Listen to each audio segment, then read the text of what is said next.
Começa agora mais um podcast do blog Pense na Graça. Ouviu assim, eu quero ser pastor. Você quer ficar rico. O trabalho pode ser uma idolatria, a família pode ser uma idolatria, e eu vou mais longe, o ministério pode se tornar uma idolatria.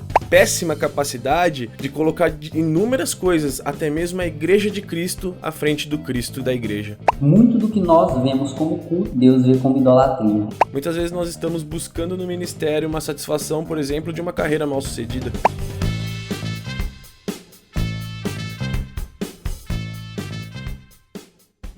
Fala galera, estamos começando mais um Pense na Graça podcast e o tema dessa semana é idolatria protestante, hein? E eu, para falar sobre esse tema, né, sobre idolatria protestante ou idolatria moderna, tenho aqui um convidado muito especial, o Heitor Bellini. E aí, antes de qualquer coisa, antes de apresentar ele, eu quero que você faça uma... Você vai pausar esse episódio, você vai lá no Instagram e seguir a página Sobre o Reino, certo? Tanto no Instagram quanto no Spotify, eles produzem um conteúdo excelente também, no mesmo nicho aí de teologia, tirando altas dúvidas. Então, vocês que gostam aqui do material do Pense na Graça Podcast, então, Sobre Reino vai ser um achado e tanto aí para vocês. E para se apresentar, ninguém melhor do que ele mesmo, né? Então, passo a palavra para você, Heitor, falar um pouco aí sobre a tua história, onde é que tu congrega, onde é que tu mora, se apresente aí pro pessoal. Legal. E aí, gente, como é que vocês estão? Bom, primeiramente, eu confesso que essa é uma experiência nova pra mim, porque até então eu só fui host de podcasts, nunca tinha sido convidado de podcast. Como a Wallace disse aí, a gente tá nesse projeto nesse ano, Sobre o Reino. Eu tenho 30 anos, sou casado, não tenho filhos, moro em Paulínia, São Paulo, uma cidade aqui margeando Campinas, que é uma cidade um pouco mais famosa, talvez vocês conheçam. Eu congrego atualmente na Igreja do Nazareno, é uma igreja também nacional, então acredito que a maioria da galera conhece. Congrego na Nazareno faz 3 anos, mas, cara, eu já passei por Universal, Renascer, Quadrangular, Batista, tudo um pouco já na minha vida, então eu sou um pouco um nômade aí da vida protestante. De Universal pra Batista, teve uma viagemzinha e tanto, hein? Na verdade foi pior ainda, pior assim, foi mais diferente ainda, porque eu nasci na Quadrangular, né, nasci em lar evangélico, nunca fui católico, não passei por outras religiões, mas eu nasci na Quadrangular. Aí eu passei por diversas outras, e no fim, lá em 2015 eu voltei pra Quadrangular, ou melhor, em 2004 eu voltei pra Quadrangular, em 2015 eu conheci minha esposa, quando a gente começou a namorar eu fui pra Batista, aqui de Paulínia, depois a gente, antes mesmo de casar, em comum acordo, nós começamos a congregar na Nazareno, estou lá desde então. Hoje eu sou responsável, sou líder de discipulado da Igreja do Nazareno, da parte dos jovens, porque a Nazareno ela tem uma certa divisão, a gente não gosta de falar assim, mas para que fique bem ilustrado pra galera, a gente tem o culto de jovens no sábado e o culto da família no domingo, e é como se fosse uma igreja que funciona por si só, a igreja dos jovens. Então nós temos os nossos próprios ministérios. Tem uma autonomia, né? Exatamente. Tem um pastor que ele é contratado integralmente para ser pastor de jovens, então não é um líder de jovens não é só um líder de jovens, é um pastor de jovens e de adolescentes. Então a gente começou esse projeto do discipulado pros jovens. Produzo podcast, escrevo umas besteiras no Twitter, tiro umas fotos no Instagram, curso teologia, já fiz também, cara, de novo, essa a minha vida, assim, a minha caminhada cristã, ela é um pouco diferente. Comecei teologia na Faculdade Sul-Americana, que é uma faculdade interdenominacional, mas com um viés mais batista. Depois eu fiz 1 ano e meio no IBCamp, que é o Instituto Bíblico de Campinas, que ele é dirigido por um grande nome da Assembleia de Deus, e agora eu estou fazendo o seminário da Nazareno, então também é tudo misturado, então eu tenho um pouco de vivência em várias linhas diferentes cristãs. E isso, cara, é algo que eu sou muito grato a Deus, porque eu gosto de caminhar aí. E eu tenho, assim, um chamado também de pregação, e o meu sonho é ser um pregador itinerante, então eu acho que é muito importante pra mim, assim, essa experiência em diversas linhas diferentes da teologia e da vida cristã. Então eu transito muito bem, assim, entre calvinistas e arminianos, digamos assim. Uma missão difícil, viu? É verdade. Eu sou um calviniano. Um amigo meu que ele é calvinista ferrenho. Ele fala pra mim, Heitor, você é calviniano, cara. Porque você acredita, você faz uma mistureba aí e acredita num pouco de cada um. Meu pastor, ele costuma dizer que ele é calvinista Nutella, entendeu? Que ele não chega a ser, mas também eu tô nesse meio termo. Eu tô em cima do muro, mas o bom é que esse muro, os dois lados são bons, né? faz sentido, concordo plenamente. Eu sou mais pra deixar claro assim, eu sou mais pra arminiano do que próprio calvinista, mas eu tenho as minhas inquietações, digamos assim. E aí, pra gente introduzir o tema hoje pro ouvinte, né, que é idolatria protestante. Por que a gente colocou esse termo protestante? Porque normalmente quando se vai abordar o assunto idolatria, logo todo mundo aponta, igreja católica, não sei o que, né? Mas hoje a gente quer trazer para uma perspectiva um pouco diferente, trazer para dentro da nossa realidade, para o nosso cenário, e uma crítica pessoal interna nossa, e não simplesmente querer apontar alguma coisa externa à comunidade a qual a gente faz parte. E aí, uma definição que eu gosto bastante quando se trata de idolatria é a do Timothy Keller. Eu acredito que todo mundo conheça, né? E ele fala assim, que qualquer esperança cultural dominante que não seja o próprio Deus, então qualquer esperança que você coloque, que você tenha para si, que não seja o próprio Deus, é um falso Deus, né? Então, independente do que seja essa esperança, se é num político, se é nas tuas próprias forças, se é em algum projeto pessoal e etc., se não é o próprio Deus, é um falso Deus, né? Os ídolos, então, não tomam apenas formas individuais, mas podem ser corporativos e sistêmicos, né? Eu acho isso bem interessante. Então, não é um indivíduo que se personifica em formato de ídolo, né? Mas são sistemas, são corporações, são projetos, são planos. Então essa definição do Timothy Keller para o que seria essa idolatria eu acho bem interessante mesmo, né? E aí para a gente iniciar o papo, Heitor, a primeira pergunta de direcionamento aqui que seria, né? Tanto para ti quanto para mim, uma pergunta meio que pessoal, né? Qual tem sido, ou até no sentido mais geral da comunidade cristã, comunidade protestante, da qual a gente está inserido, que é a qual a gente pode falar, quais têm sido os nossos ídolos, né? Nós temos sido idólatras? Essa é a pergunta que eu colocaria. Quais são os nossos ídolos? Eu acho que, cara, eu tava pensando, né? Tava conversando com a minha esposa, hoje eu falei pra ela assim que eu ia gravar com você. E aí eu falei pra ela, eu espero que eu termine de gravar com você esse podcast antes do sol raiar. Porque a gente poderia falar sobre isso a noite inteira, Só essa né? primeira aqui dá pra listar uns 300 aqui. Dá pra gente falar a noite inteira sobre isso. E é assim, até um pouco... É um desafio pra gente deixar o negócio mais curto para que a pessoa consiga ouvir sem precisar de uma viagem de carro de Campinas pro Pará, né? Então, e assim, eu tenho aquele livro, eu acho que um livro que ele a gente poderia indicar no final, mas já no começo, é um livro que ele é básico. Eu não li, mas porque eu ganhei ele faz pouco tempo, que é aquele Deuses Falsos, do próprio Timothy Keller, né? E é um livro que eu li um trecho dele para me preparar para vir aqui hoje, e eu encontrei uma definição do David Clarkson muito boa lá, que é assim: se pensarmos em nossa alma como uma casa, os ídolos estão dispostos em todos os cômodos e em cada canto. Então, assim, nós somos uma fábrica de ídolos, de fato, né? Cara, a gente muitas vezes, assim, a gente pensa, como você disse, a gente leva tudo pro lado dos nossos irmãos católicos, que eles adoram, que eles rezam pra santos e pra imagens, ou a gente pensa no dinheiro, né? Porque muitas vezes quando a gente acusa o católico de uma idolatria a uma imagem, a gente é acusado como protestante de uma idolatria ao dinheiro, muito pelo movimento neopentecostalista, eu acho. A gente ficou muito... quem nunca ouviu assim, eu quero ser pastor, você quer ficar rico? Eu já ouvi várias vezes isso. A idolatria protestante, ela sempre foi mais ligada ao dinheiro. Mas como nós aqui queremos tratar de uma maneira cristã, no geral, a gente pode ir para muito mais longe do que isso. E a gente pode...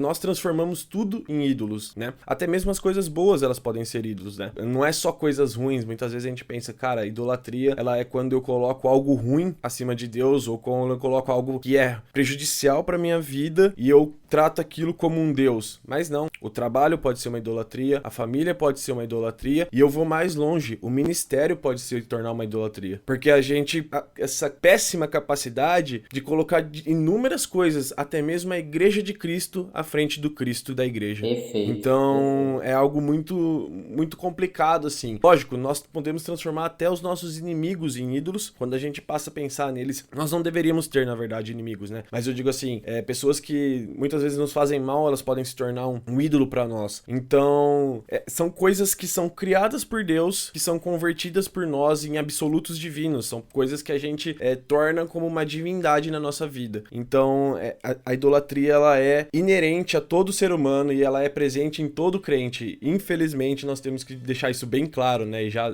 pra começar assim, você que está ouvindo, eu que estou falando, o Wallace que está aqui também, nós somos idólatras por natureza, dada a nossa nossa depravação e a nossa natureza caída, né? Cara, perfeito, perfeito. Bem definido e bem colocado, né? Essa questão, tu falou que até as coisas boas, elas podem se tornar ídolos, né? Às vezes a gente coloca, isso que tu falou da questão às vezes a gente coloca a igreja de Cristo na frente do Cristo da igreja. Essa frase é perfeita, acho que ela sintetiza bem a ideia que a gente quer passar aqui, porque eu tava ouvindo alguns estudos e lendo algumas coisas, e uma coisa que eu achei bem interessante, que alguns estudiosos colocam, é que às vezes a gente coloca coisas que fazem parte da liturgia, coisas que fazem parte do próprio culto, com uma idolatria, né? A gente transforma aquilo ali acima de Deus, é mais importante. Se não tiver aquela música, se não tiver a banda daquele jeito, não sai, não flui, não existe um mover do Espírito se não tiver essa música e tal, se não for o pastor X, se não for desse jeito, se a liturgia não acontecer dessa forma. E aí uma frase que eu tinha separado aqui, do Leandro Vieira, do Jesus Cop, que ele coloca que muito do que nós vemos como culto, Deus vê como idolatria. E aí, para mim, essa frase sintetiza muito esse setup inicial que a gente tentou passar aqui, né? Muito do que nós vemos como culto, Deus vê como idolatria. Então, a gente tem que se examinar e ver se, de fato, aquilo ali tem o incentivo correto, né? Tu falou uma coisa bem interessante, às vezes até o nosso ministério, né? Em uns episódios atrás, eu gravei um episódio com o Edu Molina, da Glocal, inclusive é a Glocal de São Paulo, um projeto que trabalha sobre essa questão de conteúdo contemporâneo e cristianismo, né? Cultura e cristianismo, e ele falou uma coisa bem interessante, que às vezes ele tem que estar se examinando e verificando ali o desejo do coração dele, o incentivo do coração dele ao produzir um livro. O episódio específico foi ele falando sobre o livro que ele tinha escrito. Então, se o incentivo dele escrever aquele livro, se o incentivo dele produzir um podcast, o incentivo dele estar ali produzindo conteúdo, é de fato o incentivo correto, ou se ele transformou o próprio ministério dele em idolatria, né? E aí bateu exatamente com isso que falou. E aí Paulo, ele também traz essa definição do que seria a idolatria, né? Paulo trata a idolatria como um culto a si mesmo, como um culto que a gente oferece a nós mesmos para saciar os nossos desejos e etc. E aí a gente entra em outro ponto, né? Quando o meu ídolo sou eu mesmo? Seria uma pergunta bem interessante até para você ouvinte se questionar. E quando o meu ídolo sou eu mesmo? Quando eu faço isso, Paulo traz um culto a mim mesmo, né? E o Leandro Vieira, ele fala aqui, o Leandro Vieira é da Jesus Cop, tem alguns vídeos dele no YouTube sobre idolatria, então recomendo para você ouvinte. E ele fala que um ídolo é um Deus que o homem pode controlar. Então a gente sempre tenta encaixar alguma coisa ali que seja ao nosso alcance, que a gente consiga moldar, segurar, né? E então seria a outra pergunta que eu te trago, então, o que tu tem sobre essa afirmação, né? Que a idolatria, ele é um culto a si mesmo, quando o meu ídolo sou eu mesmo, né? O quão problemático é me fazer o meu próprio ídolo. Outra definição, outro trecho muito bom que eu vi naquele livro do Deuses Falsos do Keller, William Temple, ele diz uma coisa que eu acho que pra gente partir pra essa seara aqui do culto a nós mesmos, William Temple disse um negócio que é muito interessante. Ele diz que a sua religião é o que você faz com a sua solidão. E então, o que tem ocupado, sabe? O que tem ocupado os nossos pensamentos enquanto nós não estamos focados em mais nada? O que tem ocupado o que nos faz sonhar acordado? Sabe? Quando você tá deitado na sua cama, terminou sua oração, e o que te faz ali sonhar acordado? O que ocupa o seu desejo? O que te traz, sabe, uma esperança no teu dia seguinte, por exemplo? Isso pode ser uma dica de que você está cultuando a você mesmo. Uma realização profissional, um bom carro, uma boa casa, porque assim, parece que um bom carro, uma boa casa e uma realização profissional não é o culto a si mesmo. Claro que você, quando um pai de família compra uma casa, ele também está pensando na família dele, mas é uma realização pessoal dele, ele poder ter um emprego que faça ele conquistar aquilo lá. Onde nós estamos com o nosso pensamento. É muito legal isso, e quando eu li esse trecho no livro, eu fiquei pensando assim, e eu me imaginei, sabe, à noite, o que tem tomado o meu coração, tem me feito sonhar acordado? É a esperança em Cristo, ou é a esperança em coisas terrenas que eu posso conquistar com o meu braço, né? E também há outros caminhos que nós podemos entender e nós podemos trilhar para identificar quais são os nossos ídolos e se nós estamos cultuando a nós mesmos, que são os nossos sentimentos. Tem coisas que acontecem com nós que trazem muita raiva, trazem medo, ou seja, do que eu tenho medo? É de algo que pode me atingir, pode tirar algo que eu tenho, pode tirar a minha saúde, eu estou idolatrando a minha existência, então é um negócio muito complexo, né? Essa questão de idolatria, ela é um negócio, não é simples falar disso, não é um papo, como a gente disse, curto, é algo que a gente poderia gastar horas e dias conversando, mas nós podemos ter diversas maneiras de como identificar a nossa idolatria. Um outro ponto ponto muito interessante é como a gente tem gastado o nosso dinheiro. Porque Paulo diz que quando a gente de fato vive em Cristo e vive pensando na igreja de Cristo, nós gastaríamos tempo, nós daríamos ofertas extraordinárias para a igreja de Cristo. Mas o que nós temos visto hoje não é isso. A gente tem gastado muito dinheiro com coisas para nós mesmos. Não que isso é errado. E de novo, a gente entra naquilo de que a idolatria nem sempre é com algo propriamente dito que é ruim, né? Que é mal. Mas eu tenho gastado dinheiro comigo, com coisas para mim, com consumismo, tentando satisfazer os meus desejos e as minhas inquietações e as minhas necessidades comprando coisas. Porque isso também se torna um culto a nós mesmos, que é trazer uma satisfação pra gente através do nosso dinheiro, através daquilo que a gente pode comprar. Eu acho que assim, é um negócio que acaba se tornando uma rede interligada. Nós, ao idolatrarmos nós mesmos, ao cultuar nós mesmos, nós criamos diversos outros ídolos. Então, um ídolo acaba puxando o outro. Então, é um negócio que se torna, assim, um lamaçal, onde a gente vai se afundando cada vez mais na nossa idolatria a nós mesmos e as nossas satisfações e as nossas realizações pessoais, sabe? Cara, durante a tua fala, tu pontuou, fez uma pergunta retórica, né? Meio que deixado no ar. Eu vou te devolver ela só pra gente entender um pouco, o ouvinte entender um pouco essa questão. Falou assim, como que eu posso identificar as minhas idolatrias? E eu te devolvo essa pergunta, como é que tu acha que a gente consegue identificar? Porque me parece uma linha bem tênue. Falou assim, às vezes a gente pode estar utilizando o nosso dinheiro em benefício próprio, né? Comprar uma casa, alguma coisa para o conforto pessoal, e isso não necessariamente é errado, né? Mas até que ponto esse limiar ele vai entre o que é idolatria e o que é simplesmente eu gastando com minha família, meu conforto e tal? Como identificar as minhas idolatrias? Então, eu acho que uma maneira muito interessante da gente poder identificar, assim, se tá sendo exagerado a ponto de se tornar uma idolatria, é quando nós, deixa eu tentar formular aqui, que na cabeça tá fazendo sentido, mas eu tenho que botar na palavra isso. Tem uma história muito interessante que eu acho que cabe bem aqui a gente usar essa passagem pra fazer essa resposta, né? Quando Jacó engana o pai dele, dizendo que era Esaú, ali ele queria o quê? Ele queria um reconhecimento, uma satisfação, ele queria uma palavra de afirmação do pai dele para algo que ele buscava, para um vazio dentro dele, que é o que nós temos feito muitas vezes. Nós temos buscado em coisas materiais ou coisas que não são o Cristo propriamente dito para satisfazer um vazio dentro de nós. Sendo que quando nós entendemos quem é Cristo e quando nós entendemos que nós temos o Espírito Santo de Deus dentro de nós, basta que a gente pare e pense e ouça e peça para que ele nos lembre de que nós somos filhos amados dele e de que ele tem alegria em nós. Porque o que nos falta, na verdade, nós como seres humanos, nós somos vazios. O que falta para nós é essa compreensão, muitas vezes, de que nós somos amados e a cruz demonstra isso, de que algo muito grande, aquele que plenamente satisfez a lei e cumpriu ela de maneira plena, ele morreu por nós e ele nos fez coparticipantes com ele da graça de Deus. Então a gente busca nas coisas, é lógico que eu tô indo pra um papo muito mais teológico aqui, mas é para que a gente entenda de que se nós não olharmos para Cristo, e se nós não olharmos para a cruz, e se nós não tivermos essa compreensão de quem é Jesus na nossa vida, nós vamos sempre estar buscando satisfação naquilo que é terreno. Como é que eu percebo que eu estou tornando algo um ídolo na minha vida? Quando aquilo simplesmente ocupa o lugar de Deus na minha vida. Quando aquilo vamos usar o exemplo do consumismo. Eu compro todos os dias, aquilo não me satisfaz mais.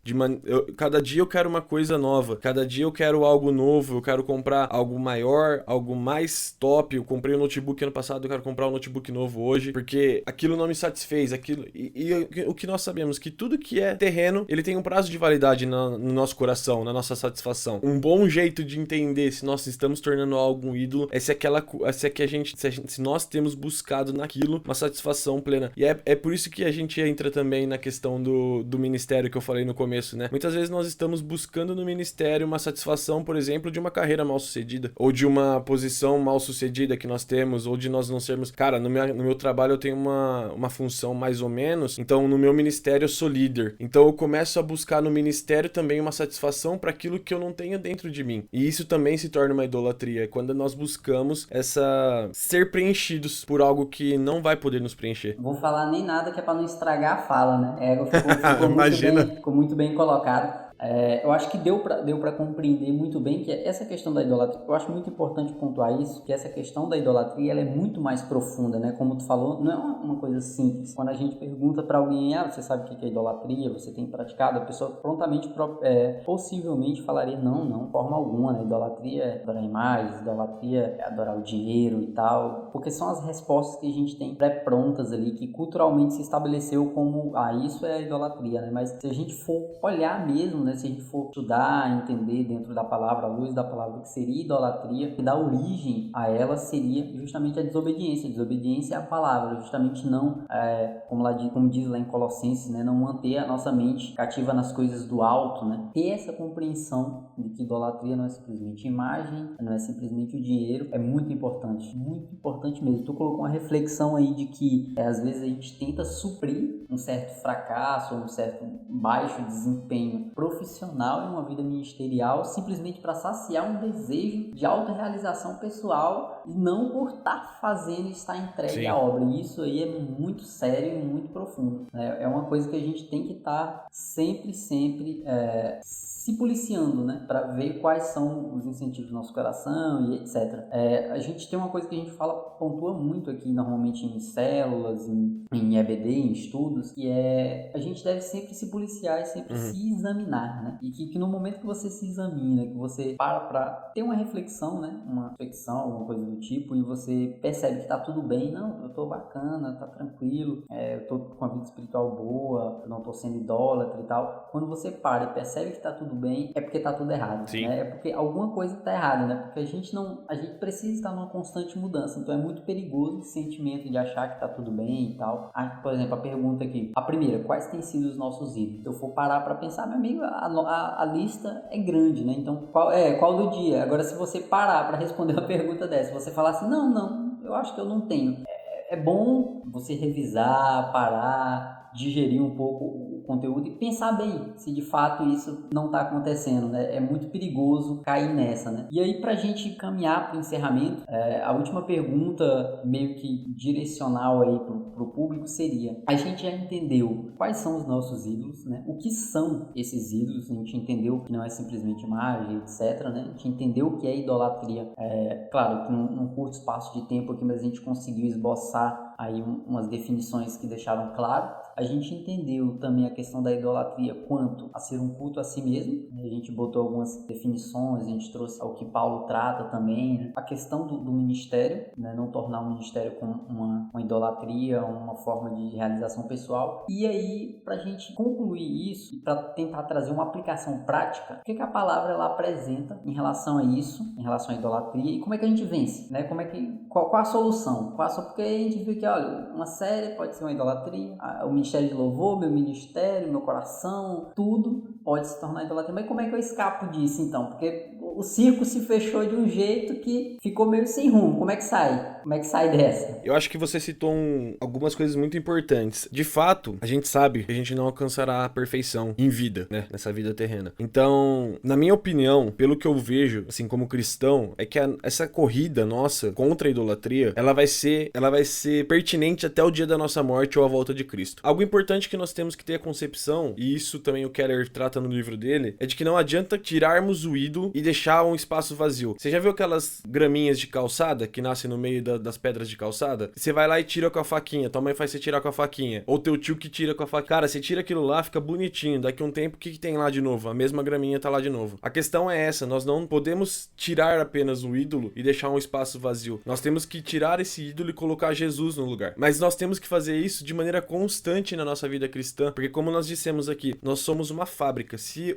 Jesus entrar dentro do nosso coração, como ele faz com os nossos corações, né, através do Espírito dele, do Espírito Santo dele, ele sabe todos os ídolos que nós temos, e ele sabe que é um quarto de tralhas, aquele quarto que nós deixamos todas as tralhas da nossa antiga casa, que traz, às vezes a casa é menor, e vira um quarto ali que você não sabe onde começa e onde termina a bagunça. É isso que nosso coração é com relação aos ídolos, e nós temos que ir tirando cada um de uma vez, ou melhor, se nós pudermos tirar todos de uma vez, mas nós temos que colocar algo no lugar, que é Jesus. E você trouxe Colossenses 3, e eu queria ler Colossenses 3, 2. Pra mim essa é a resposta. Colossenses 3, 2 2 e 3. Mantenham o pensamento nas coisas do alto e não nas coisas terrenas, pois vocês morreram e agora sua vida está escondida com Cristo em Deus. Então, nós temos que encontrar essa plena satisfação que nós estamos buscando em tantas coisas, e assim como eu já disse um pouco antes, crer, entender, fazer em oração mesmo, entrar em oração e ouvir o Espírito de Deus dizendo para nós que nós somos filhos amados e que nós não precisamos das coisas terrenas, nós não precisamos de palavras de afirmação dos nossos chefes, dos nossos entes queridos, apesar de que isso é algo bom de se ouvir, de que nós somos alguém, de que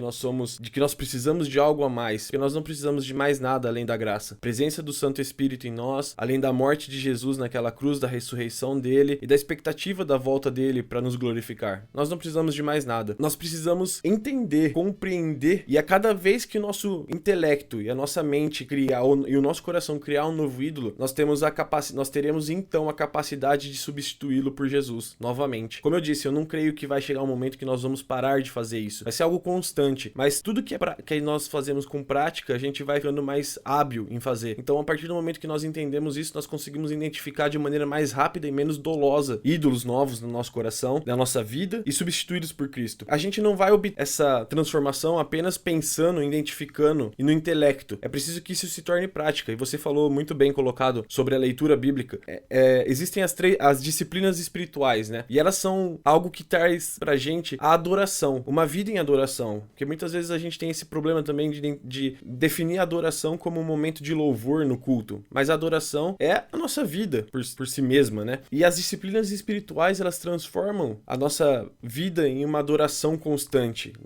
Ela nos transforma em adoradores, em espírito e em verdade. E a adoração, ela é uma forma definitiva de se substituir os ídolos do coração. Ou seja, a maneira que eu tenho de substituir esses ídolos não é apenas falando assim, tá bom, eu vou substituir agora por Jesus. Não. O que nós temos que fazer? Orações individuais no nosso quarto, identificando o que nós podemos melhorar, o que nós precisamos de melhorar, pedindo a Deus o auxílio, a comunhão com a igreja, que nos faz nos parecermos mais com os nossos irmãos também, e auxiliar uns aos outros, também com confissões, com orações, com ajuda e com auxílio, e a meditação na palavra. São 3 coisas indispensáveis para o cristão que quer se tornar um adorador em espírito e em verdade, e dessa maneira substituir os seus ídolos no seu coração. E é importante a gente também pensar, essa é digamos assim, a solução para a idolatria, né? Para constante idolatria que nós estamos. Mas também é importante a gente entender e a gente assumir o risco. Afastar-se da idolatria e abandonar uma idolatria, ela implica muitas vezes em rejeição. Você contou muito bem no começo que a idolatria, ela não é só individual, ela também é cultural e ela também é corporativista. Então há várias maneiras de idolatria. E muitas vezes quando a gente abandona uma idolatria, quando a gente quer se afastar dessa idolatria, nós sofremos rejeição. Em Atos 17 e 19, Paulo ele pregou o evangelho e aquela pregação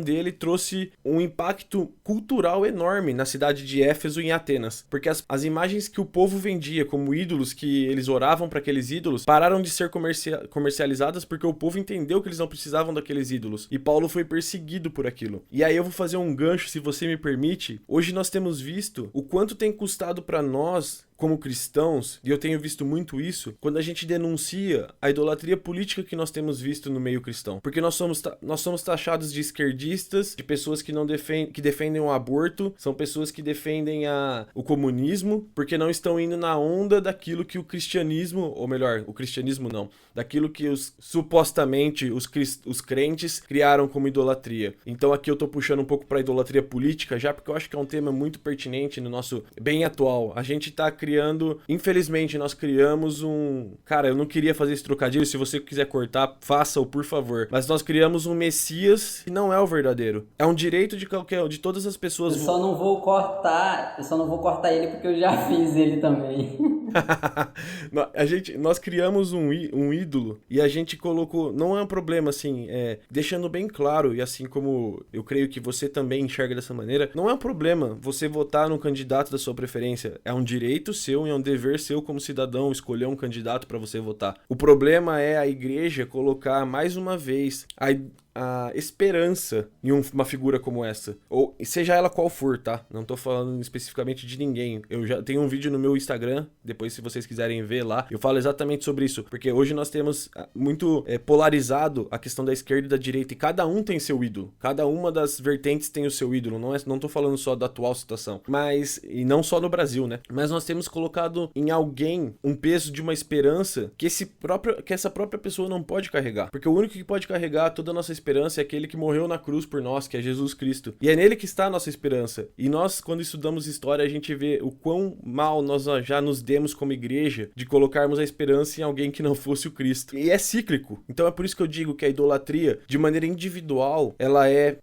constante até nós morrermos. Mas não só de maneira individual, a igreja também está constantemente voltando aos seus ídolos. Isso é muito preocupante e é sempre necessário que se levantem pessoas que vão ser perseguidas por denunciar essa idolatria. Como foram os profetas, como foi Jeremias, como foi Paulo, como muitos de nós hoje em dia estão sendo perseguidos por denunciar a idolatria dentro da igreja. Então é muito importante que a gente entenda isso, que a gente entenda que esse tema é muito primário. A idolatria, é claro que assim, você fala, é lógico que não pode ter idolatria, mas a gente tem que identificar de maneira verdadeira, porque nós estamos colocando à frente daquele que morreu e sofreu por nós na cruz, pessoas, objetos e políticas e maneiras diferentes de nos salvar, sendo que não é isso que vai nos salvar. Perfeito. Cara, no episódio um episódio que eu participei como convidado no podcast Atos 242, né, do Pedro, eu falei uma frase que eu quero encerrar com ela aqui, que eu acho que se encaixou bem nessa tua fala. Eu falei lá que qualquer figura messiânica traçada a partir de um padrão humano ou de uma figura humana, ela vai ser falha. Isso aí é certeza, né? Então a gente não pode depositar nossas esperanças em uma figura ou em um padrão ideológico humano. Isso aí, para mim, é uma coisa bem clara mesmo. E essa questão da idolatria política, ela é muito perigosa. E, infelizmente, ela é muito presente, né? Infelizmente. Mas, de uma forma geral, espero que tenha ficado claro para o ouvinte, né? A gente conseguiu abordar bastante aspectos, ficou bem definido. Mas lembrando sempre que qualquer dúvida, você pode estar comentando aqui nas redes sociais, você pode estar perguntando aí, que a gente vai estar continuando e mantendo esse diálogo, né? E aí, antes da gente encerrar, onde é que o pessoal consegue te encontrar, Heitor? Se quiser saber aí tua rede social pessoal ou o projeto aí sobre o reino, como é que a gente te encontra? Primeiramente, o Instagram do nosso projeto é o @blog sobre o reino.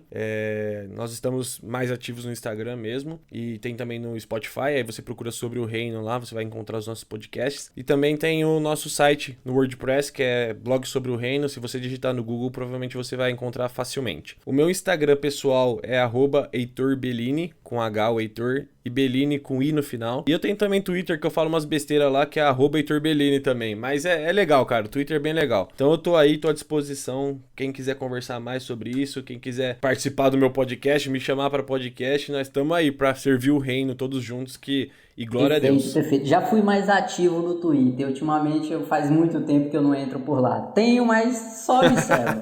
Voltarei. Eu posto umas besteiras lá, mas é mais piada do que coisas sérias. Faz parte. É o perfil do Twitter. Enfim, ficamos por aqui. Pessoal, até semana que vem. É sempre um prazer poder estar aqui conversando e trazendo um conteúdo para vocês. Espero que tenha sido de uma contribuição, né? Que tenha agregado algo aí para vocês. E até semana que vem. Falou!